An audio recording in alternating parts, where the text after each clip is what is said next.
Good morning student. Nirmal TT की online classes में मैं अंजू भारद्वाज आपका हार्दिक अभिनंदन करती हूँ।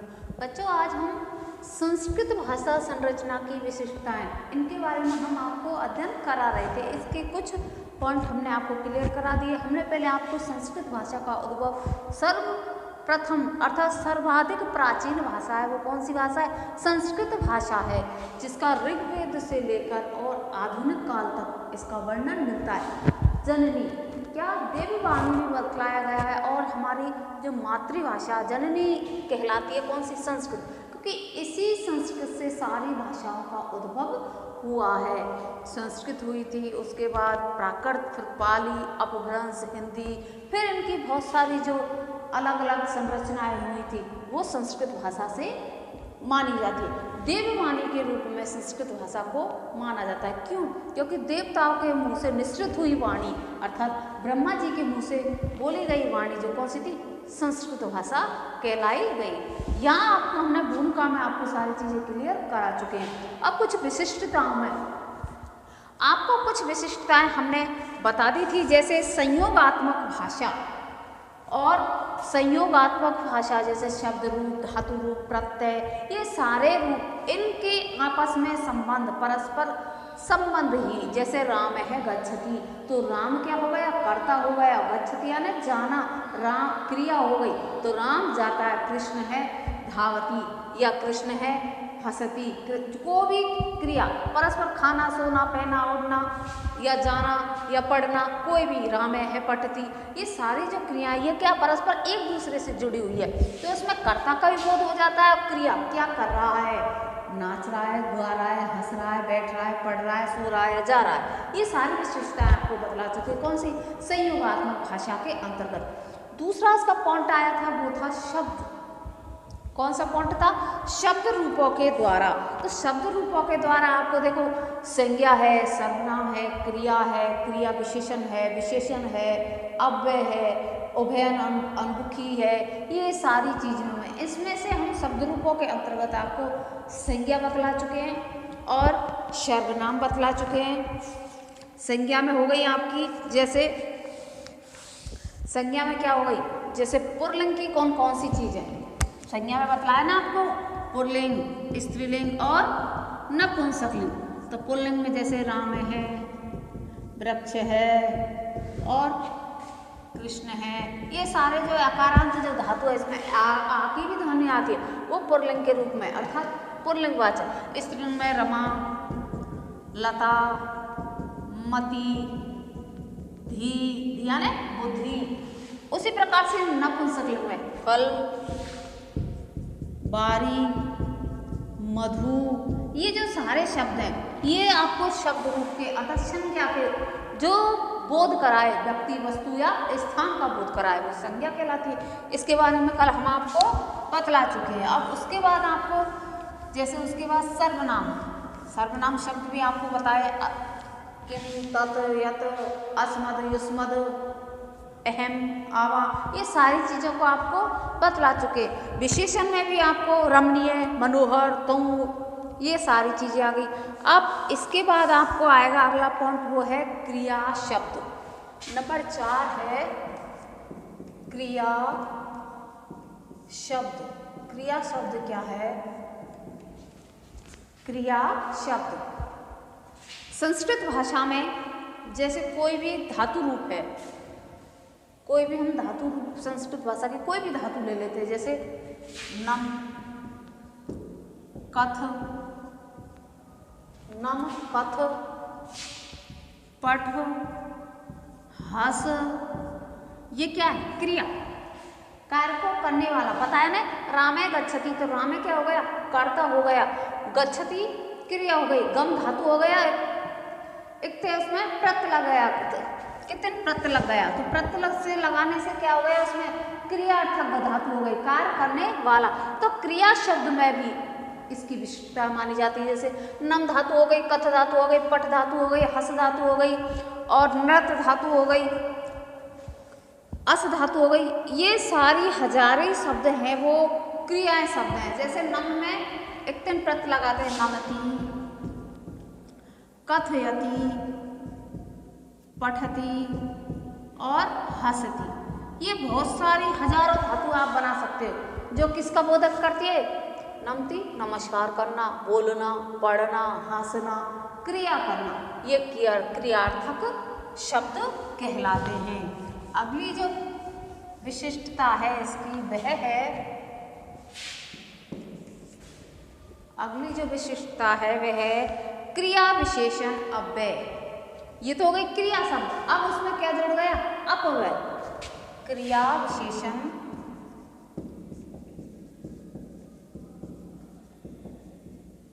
अव्यय, साथ में अब क्या जुड़ गया? अव्यय। क्रिया विशेषण अव्यय। संस्कृत भाषा में जैसे बहुत से सारे शब्द हैं जिनका जैसे हम बात करें क्रिया विशेषण है उन्हीं का संबंध है। जैसे शीघ्रम, शनै शनै, शीघ्रम यानी जल्दी, शीघ्रै, शनै शनै, शनै शनै यानी धीरे धीरे, शनै शनै कहते हैं ना, शनै शनै आ रही है धीरे धीरे, क्यों आ रही है? जल्दी आओ, फास्ट, शीघ्र है ना जल्दी। सुष्ठु भ्रंश है, सुष्ठु शोभनम, सुष्ठु भ्रंश है। ये इत्यादि क्रिया विशेषण क्या है? अपव्यय है। ये अपव्यय, जिसका अपव्यय का मतलब ये होता है जिसके रूप नहीं चलते। जैसे राम शब्द है, वो शब्द रूप है, पुल्लिंग का है, उसके रूप चलते, राम है रामो रामः। और जैसे रमा है उसके भी रूप चलते, रमा रमे रमा। अब जिस शब्द का आपको जैसा है एज इट इज, मतलब ये शनै शनै है, अब इस शनै शनै का हम रूप नहीं चलाते, इसको किसी भी में डाल दो आप, शब्द रूप में डाल दोगे। जैसे कोई वाक्य निर्माण होगा तो शनै शनै ही आएगा, इसमें ना तो सनम आएगा या सनहे आएगा, ना शनै, और कोई जो भी है जैसा है ऐसे ही रहना, वो क्रिया अपव्यय शब्द कहलाता है। जैसे आदि क्रिया विशेषण है क्योंकि इनका क्रिया के साथ संबंध है। उदाहरणार्थ अश्व शीघ्रम धावती, रेखांकित शब्द में क्रिया की विशेषता बतला रहा है। शीघ्र है, शीघ्र, जैसे अश्व है शीघ्रम धावती, घोड़ा है वो जल्दी से क्या करता है? दौड़ता है। धाव यानी दौड़ना, क्रिया हो रही है। तो ये शीघ्रम है, ये जैसा है शब्द वो वैसा ही रहेगा, इसमें कोई चेंज नहीं आएगा। तो ये क्या हो गया? अपव्यय। क्रिया विशेषण अपव्यय, क्रिया के साथ जो कार्य कर रहा है वो कौन सी हो जाएगी? क्रिया विशेषण अव्यय हो जाएगी। जैसा है वैसे ही।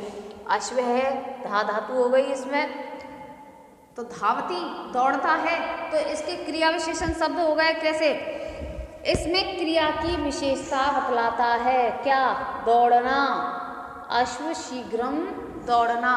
तो जो अपव्यय होता है ये क्या, किसकी विशेषता बता रहा है? अश्व की। क्या? शीघ्र दौड़ता है कौन? अश्व। क्रिया की धार दौड़ की विशेषता बतलाता है, दौड़ता है कौन? अश्व शीघ्र। क्रिया की जो विशेषता बतलाए वो क्रिया विशेषण शब्द कहलाते हैं।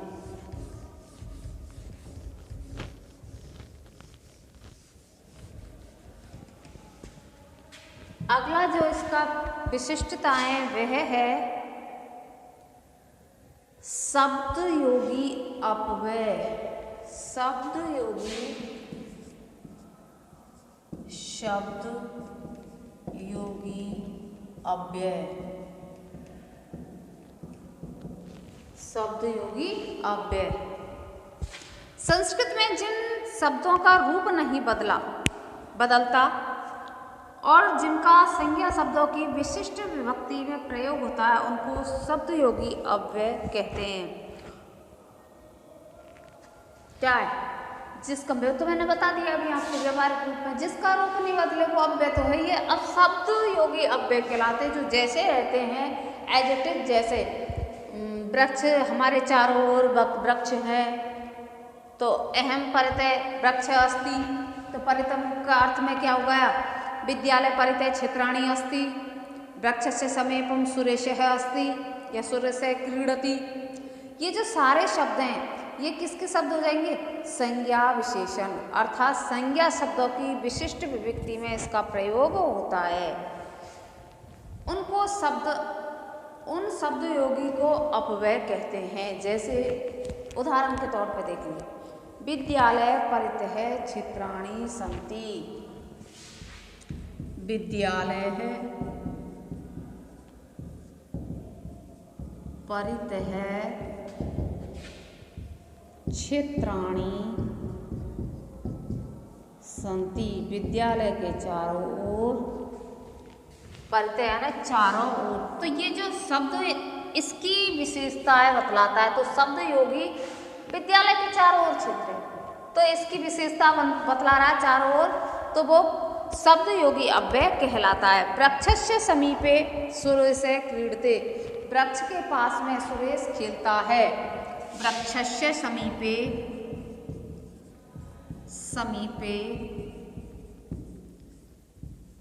सुरेशः क्रीडति। वृक्ष के पास में कौन खेल रहा है? सुरेश खेलता है। तो ये शब्द योगी शब्द जिसकी शब्द का अर्थ बतलाता है वो कौन सा? शब्द योगी अपव्यय कहलाता है। इन वाक्यों में रेखांकित शब्दों का प्रयोग क्रमशः द्वितीय विभक्ति और षष्ठी विभक्ति में हुआ है। कैसे हुआ है द्वितीय? वृक्षस्य समीपे, कौन सा? वृक्षस्य है, तो द्वितीय का समीप के अर्थ में, षष्ठी होगी या परितः के अर्थ है अभितः परितः समय नक्षा हा प्रतियोग है।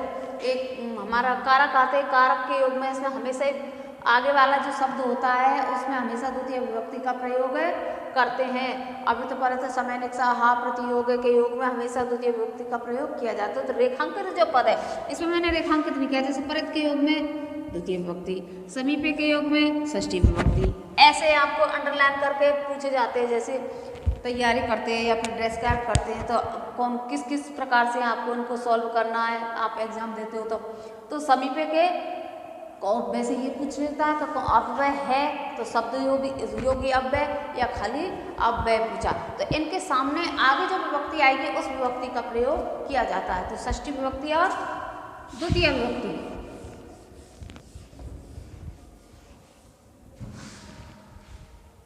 अगली जो विशिष्टताएं हैं वह है उभयान्वयी अव्यय।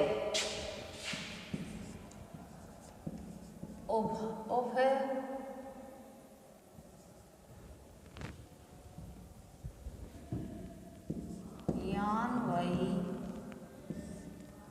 अव्यय।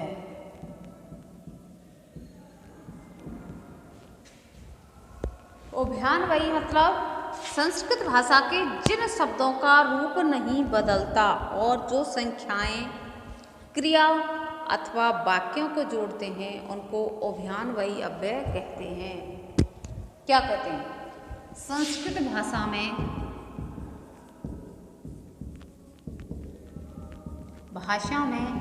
जिन शब्दों का रूप नहीं बदलता तथा संस्कृत भाषा में जिन शब्दों का रूप नहीं बदलता और संख्याओं, क्रियाओं अथवा वाक्यों को जोड़ते हैं और तथा संख्याओं, क्रियाओं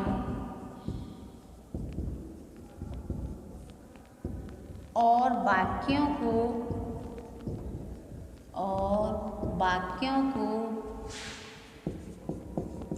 जोड़ते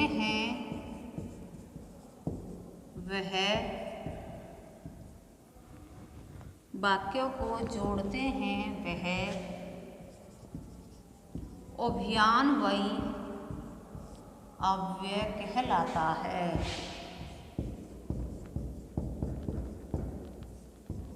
क्या कहलाता है?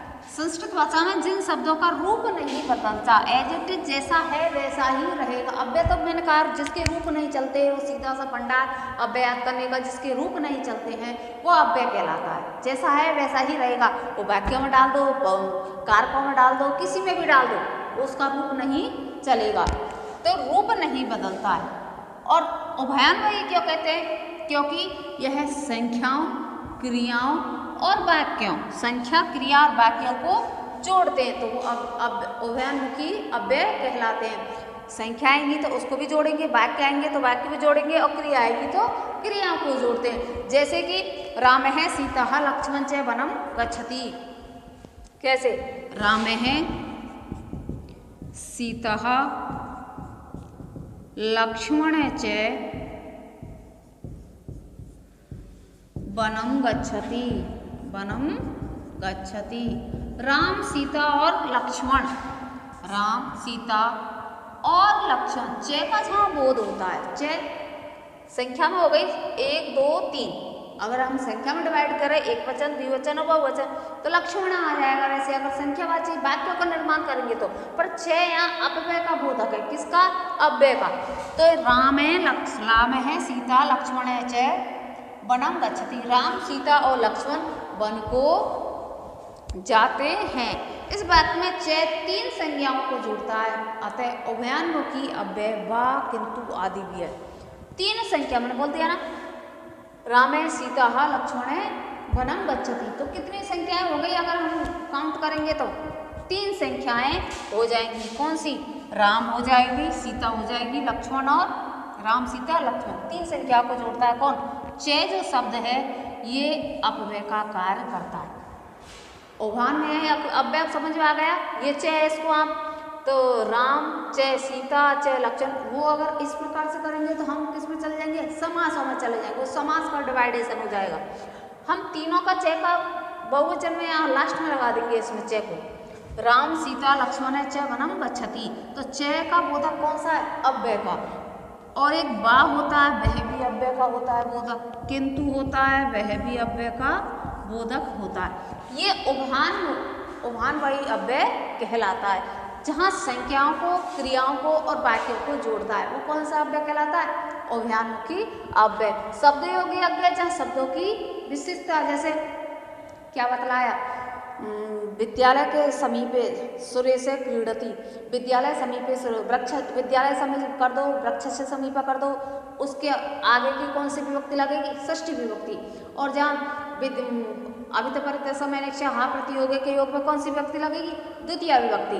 तो विद्यालय परित है या विद्यालय समीप है, कौन रहता है? क्षेत्रवस्ती, कृषकः वस्ती, कुछ भी कर सकते हो, वह शब्द योगी हो जाएगी। क्रिया में क्रिया की विशेषता बतलाता है, जैसे अश्व है शीघ्रम धावती, अश्व शनैः शनैः चलती, कोई भी शब्द आप जोड़ देते क्रिया विशेषण हो जाए। और क्रिया का जो शब्द है ये पहले नमती, धावती, चलती, ये सारी क्रिया, जो कार्य कर रहा है, हंस रहा है, पढ़ रहा है, खा रहा है, पी रहा, ये सारी क्रियाएं शब्द आ जाती है। लास्ट का कौन सा होगा? उभयान्वयी अव्यय, जहाँ संख्याओं को, वाक्यों को, क्रियाओं को जोड़ता है, वो कौन सी होगी? उभयान्वयी। और च इसका क्या हो जाएगा? अव्यय हो जाएगा।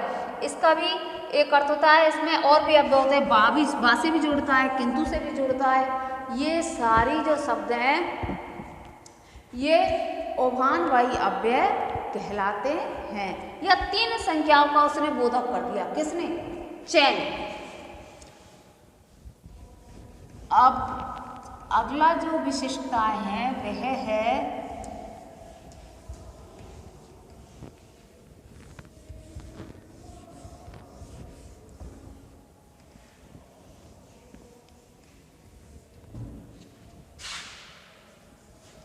अगली जो विशिष्टता है वह है उद्गार अव्यय। कौन सा अव्यय? उद्गार अव्यय। उद्गार अव्यय क्या होता है? उद्गार अव्यय नहीं, उद्गार बोधक अव्यय। बोध करा रहा है, उद्गार बोधक अव्यय। उद्गार बोधक अव्यय अर्थात कहना, मिश्रित होना, मुंह से बोलना। संस्कृत भाषा में जिन शब्दों का रूप नहीं बदलता, बहुत बार कह दिया, अव्यय कहलाता है, नहीं बदलता, और जिनका प्रयोग आश्चर्य, रूप नहीं बदलता, यहीं से देख लो, रूप नहीं बदलता तथा जिनका संस्कृत भाषा में जिन शब्दों का रूप नहीं बदलता, जिनका प्रयोग आश्चर्य, शोक, आनंद, जिनका प्रयोग आश्चर्य, शोक, आनंद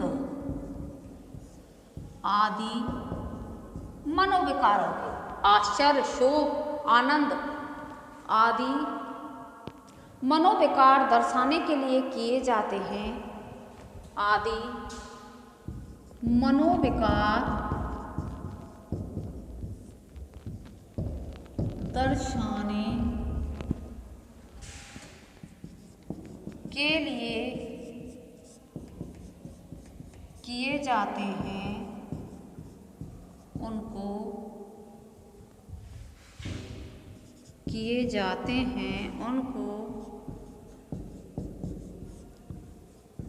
उद्गार बोधक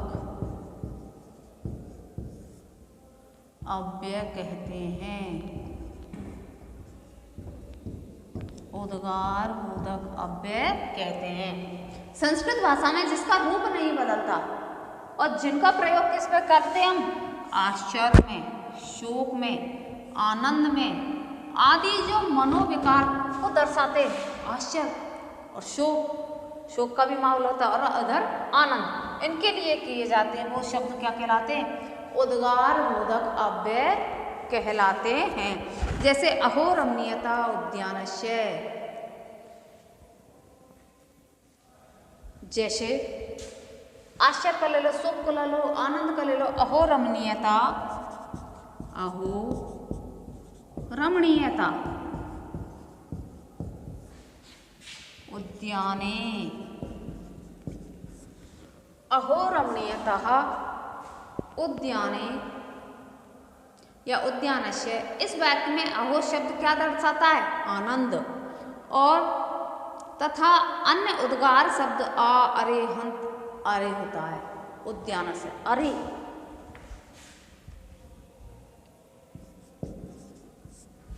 अहो, अरे, आश्चर्य की बात है ना, उद्यान की कितनी अच्छी मनोरमता है, कितना अच्छा मनोरम है, कितना सुंदर है, अरे एकदम आश्चर्यचकित हो जाते हैं, शोकग्रस्त खुशी से आनंदित हो जाते हैं। तो अहो जो शब्द है वो किसका प्रतीक है इसमें, आनंद का। अब जो उद्गार बोधक अव्यय, वो कहने का मतलब है जिस मनोवाकार को दर्शाते हैं वो उद्गार बोधक शब्द कहलाते हैं। इसमें आश्चर्य भी आता है, शोक भी आता है, हंते भी आता है, जैसे हाँ कृष्ण है भक्त, हरे धिक्कार है कृष्ण के अभक्त को। जब रमणीयता दिखलाई जा रही है वहाँ कहाँ हो गया, आनंद का प्रतीक होगा, अरे वाह क्या आनंद है। उद्यानस्य, उद्यानस्य, उद्यान की क्या रमणीयता, क्या शोभिता है, कितना सुशोभित है। ये सारे जो शब्द हैं वो किसको बतलाते हैं, उद्गार बोधक अव्यय के रूप में काम में लिए जाते हैं। इसके और भी अव्यय हैं, जैसे आह, अरे, हंत है, एकदम शोक का हो जाता है ना, आह, अरे, हंत है, आह, एकदम एक तो कोई जैसे दुखंत की जो घटना हो गई ना, आश्चर्यचकित, तो एक वो भी हो जाती है, जैसे हाँ क्या हो गया, जैसे कोई घटना घटित हो गई, किसी का एक्सीडेंट हो गया या कोई अचानक किसी ने कोई ऐसी बात कर दी, अरे, तो वो अरे का शब्द वो भी एक मनोविकार ही तो हुआ, हमारा मनोविकार, मन की कैसी दशा हुई उस समय। शोक में करेंगे कोई भी बात, ऐसी कोई किसी की डेथ हो गई या कोई और कार्य हो गया तो उसमें भी शोक अरे ये नहीं होता। और एक आश्चर्य, क्या ऐसा हुआ, तो ये आश्चर्य रमणीयता की भी, आनंद का भी बोधक है ये, और शोक का भी बोधक है ये, और किसका बोधक है, आश्चर्य का भी। कोई भी चीज़ ऐसी बात हो जाए जिससे हम आश्चर्यचकित हों, उसका उद्गार बोधक अव्यय कहलाता है। तो शब्द रूपों के अंतर्गत आपको हमने कितने शब्द बतलाए इसमें, पहला था इसमें संज्ञा शब्द विशेषण, संज्ञा के रूप में आपको बता दिया था ने वृक्ष, कवि, रति, मति, धेनु, वधु, कवि, हरि, नदी, धी, श्री, लक्ष्मी, ये सारे संज्ञा शब्द हो गए। कौन से? संज्ञा शब्द।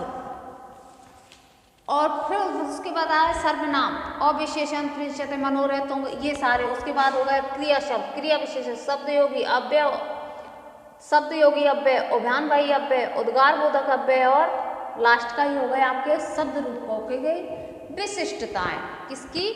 शब्द रूपों की विशिष्टताएं।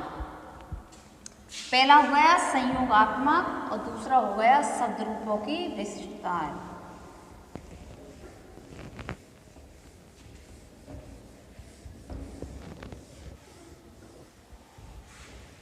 नंबर 3 है लिंग, क्योंकि पहला संयोगात्मक, दूसरा शब्द रूपों के अंतर्गत आपको संज्ञा, सर्वनाम, क्रिया विशेषण, विशेषण सारे शब्द आ गए। अब तीसरा हो जाएगा इसमें लिंग के आधार पर विशिष्टताएं। संस्कृत में आप जानते हो कितने लिंग होते हैं, अच्छे से आपको बतला चुके हैं। जैसे संस्कृत में लिंग होते हैं 3। संस्कृत भाषा में 3 लिंग होते हैं। कौन से? पुल्लिंग,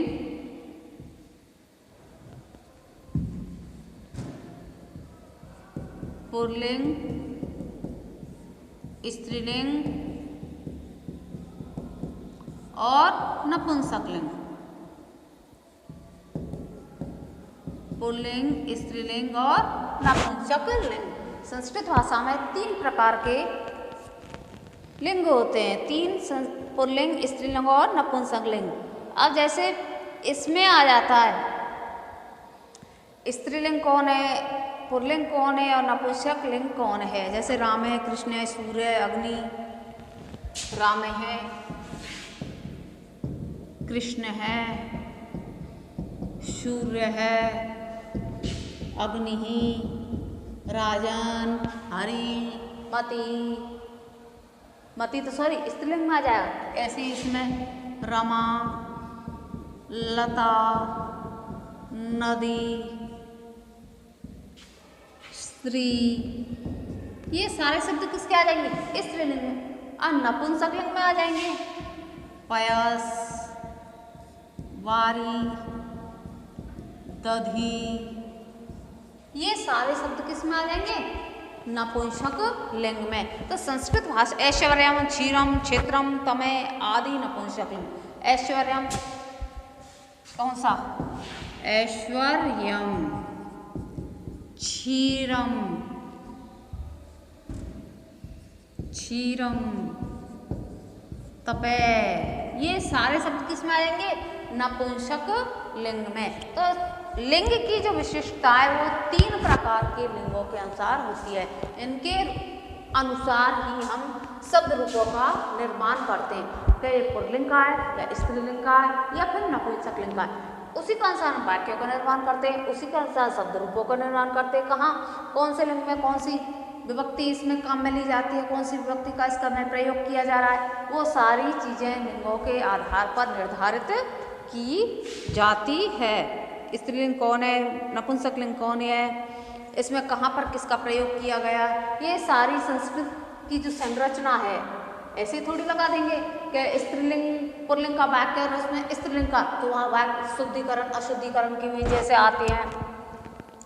जैसे रमा या फिर रमा,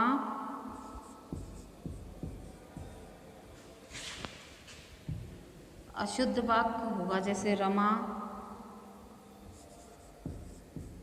चलत है, तो ये गलत है। चलती होगी, पढ़ती होगी, हंसती होगी, तो ये विशेषण वो उसमें इसके ऊपर डिपेंड करता है कि आपका वाक्य कौन सा है, स्त्रीलिंग का है, पुल्लिंग का है या नपुंसकलिंग का है। तो संस्कृत भाषा की संरचनाओं के अंतर्गत हमने आपको संयोगात्मक शब्द रूप के अंतर्गत और उसके बाद शब्द रूपों में आपको कम से कम पॉइंट पढ़ा दी 10-12। उसमें संज्ञा थी, विशेषण थी, क्रिया विशेषण थी, अव्यय, क्रिया, क्रिया विशेषण, अव्यय, अव्यय में शब्द योगी अव्यय, उभानवाही अव्यय, उद्गार बोधक अव्यय और उसके बाद लिंग। इनके आधार पर संस्कृत की जो विशिष्टता ही वो आपको बतला दी। अब यहाँ तक आशा करती हूँ आपको समझ में आ गया होगा अच्छे से। अब इसी क्रम को हम नेक्स्ट वीडियो में आगे बतलाएंगे संस्कृत भाषा की विशिष्टता को। तब तक के लिए धन्यवाद।